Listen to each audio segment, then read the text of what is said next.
सियासत उनकी, कानून उनका, और वो खुद सत्ताधारी पार्टी के नेता। करा दे इस देश के कानून में बदलाव और हम नार्को टेस्ट कराएंगे और इस चुनौती को पास करेंगे। दूसरा कानूनी प्रावधान सुनिए। अब मान लेते हैं कि इन दोनों का नार्को टेस्ट हुआ, क्या विनेश फोगाट एप्लीकेंट है? आंदोलन का चेहरा तो है, लेकिन कानून तो विनेश फोगाट को नहीं जानता। इस केस में कानून जानता है उन 7 बच्चियों को जिन्होंने एफआईआर कराई है।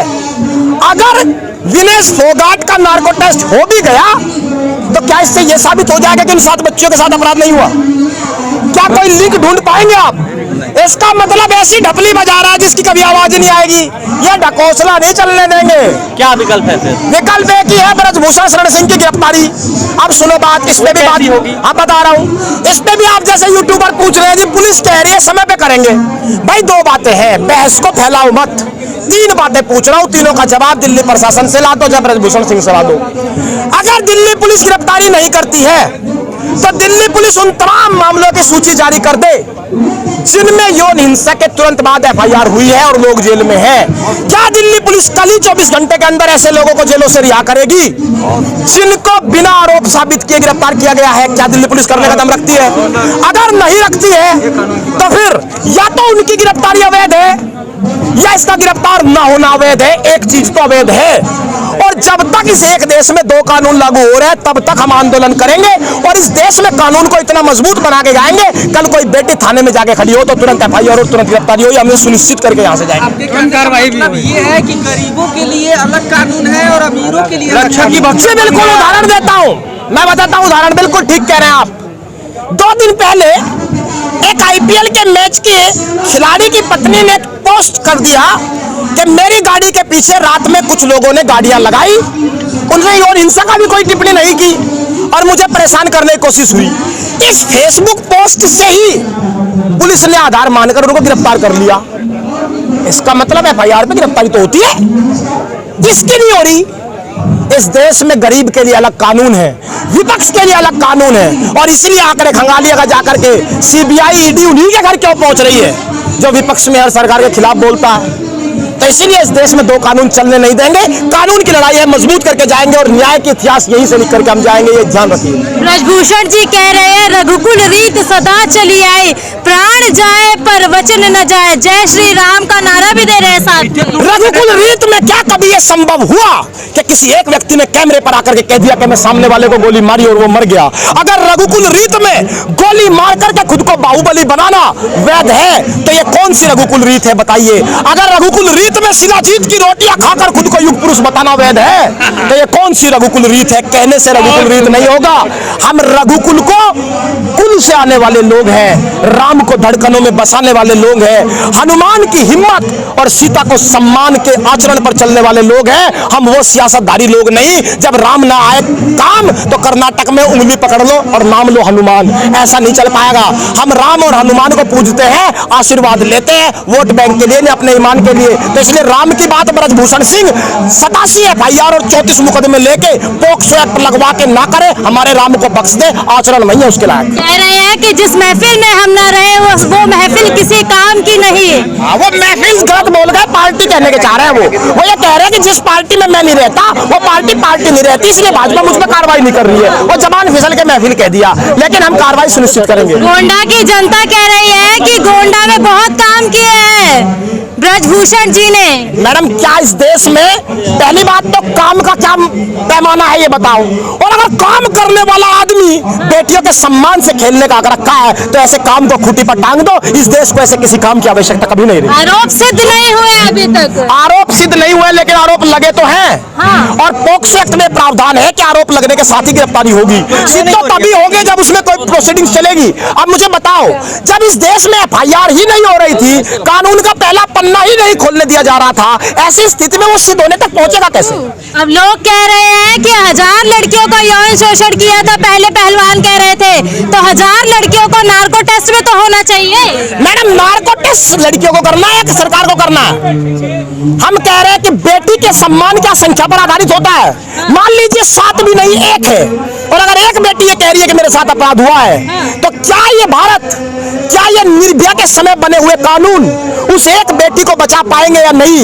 अगर इसमें एक महिला का सम्मान नहीं है तो रानी लक्ष्मीबाई के जिंदाबाद होने का नारा ये देश कैसे गढ़ेगा। सवाल एक का ही है और कानून को इतना मजबूत बनाने की ये लड़ाई है कि अगर एक बेटी भी कभी कह दे तो उसको न्याय मिले, ऐसी व्यवस्था हम यहाँ से बना के जाएंगे। आप इंतजार करिए।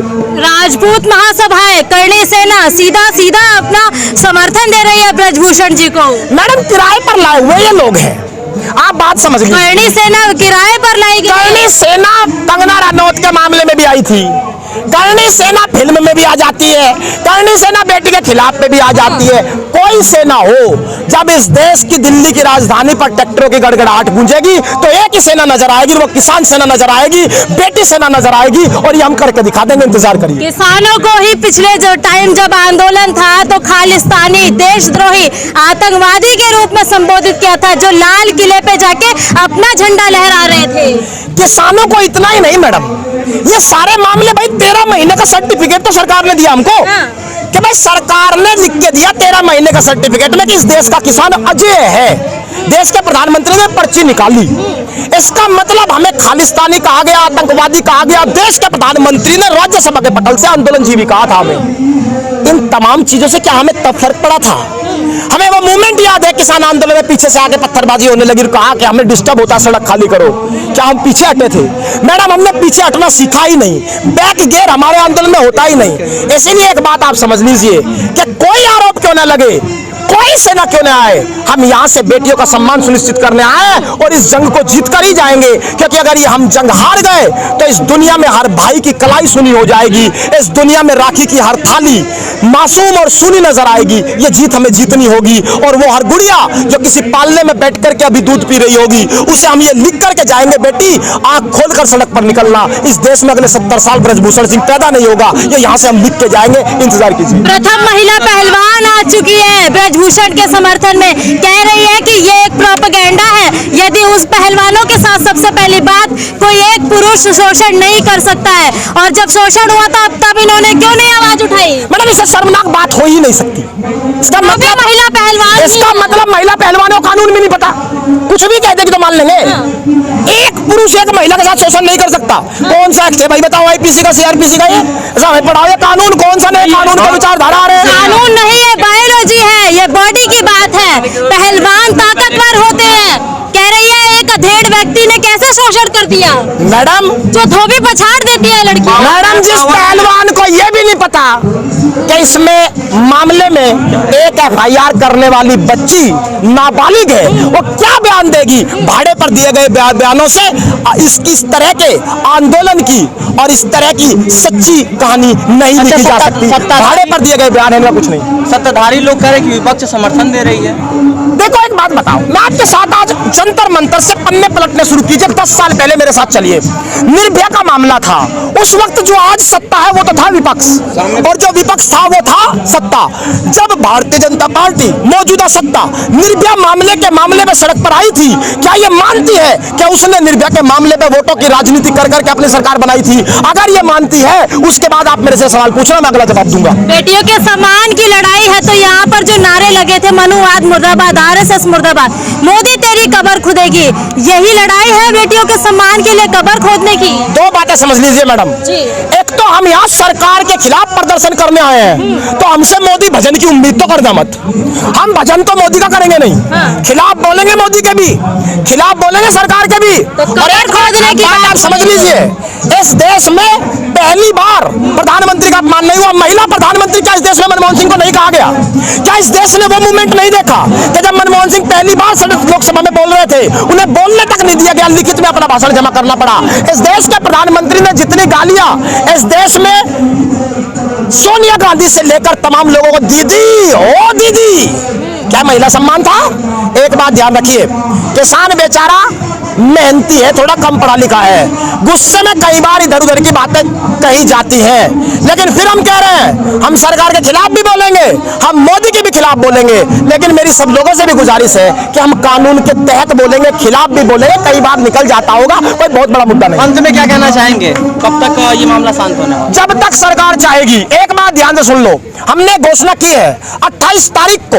ये भारत की संस्कृति कहती है कि जब भी नया गृह प्रवेश होता है तो नए गृह प्रवेश में सबसे पहला कदम कोई गुड़िया रखती है। ये प्रवृत्ति कहती है कि जब भी कभी इस देश में नया गृह प्रवेश होता है तो उसमें महिला लक्ष्मी बनकर के सबसे पहले प्रवेश करती है। इसीलिए संसद है नया, इस देश की राजनीति नया गृह प्रवेश कर रही है और संसद में सबसे पहले हमारी महिलाएं लक्ष्मी बनकर के जाएगी और ये सवाल संसद की नई चौखट से पूछेगी कि जिस वक्त बेटियों को दिल्ली की चौखट पर न्याय नहीं मिल रहा, उस वक्त नए घर को राजतिलक कैसे हो सकता है ऐसे माहौल में? ये सवाल हम 28 तारीख को पूछेंगे, सरकार अपना जवाब तैयार रखे। अच्छा, आखिरी सवाल मैं लेना चाहूंगी कि भारतीय जनता पार्टी लगातार कह रही है कि बेटी पढ़ाओ बचाओ योजना जो है, सुकन्या योजना, लाडली योजना, उसके साथ साथ 9 साल के जो कार्यकाल में सबसे ज्यादा भ्रूण हत्याएं जो थी वो कम हुई है देश के अंदर, बेटियों का उत्थान हुआ है, बेटियां शिक्षित हुई है, बेटियां हर वर्ग में आई है। इस बात का जवाब कौन देगा कि कुलदीप सिंह सेंगर जिसने रेप के आरोपी है, फिलहाल जेल में है, वो किस पार्टी से थे?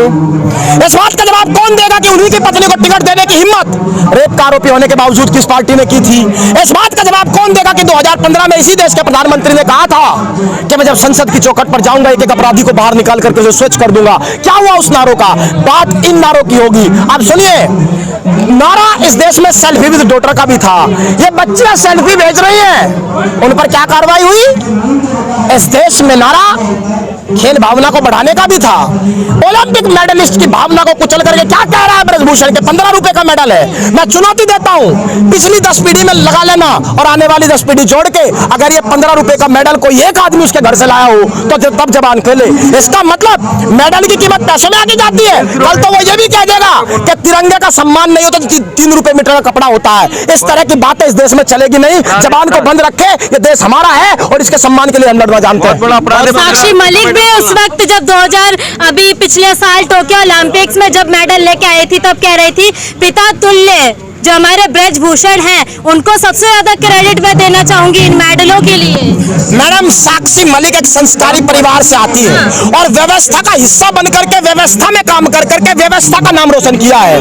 इसीलिए कई बार महाभारत में भी कर्ण को पराजित करने के लिए व्यक्ति लड़ाई की जगह और समय अपने मुताबिक सुनिश्चित करता है। इस देश में 2016 में भी ब्रजभूषण पर FIR हुई, कहीं दिखी?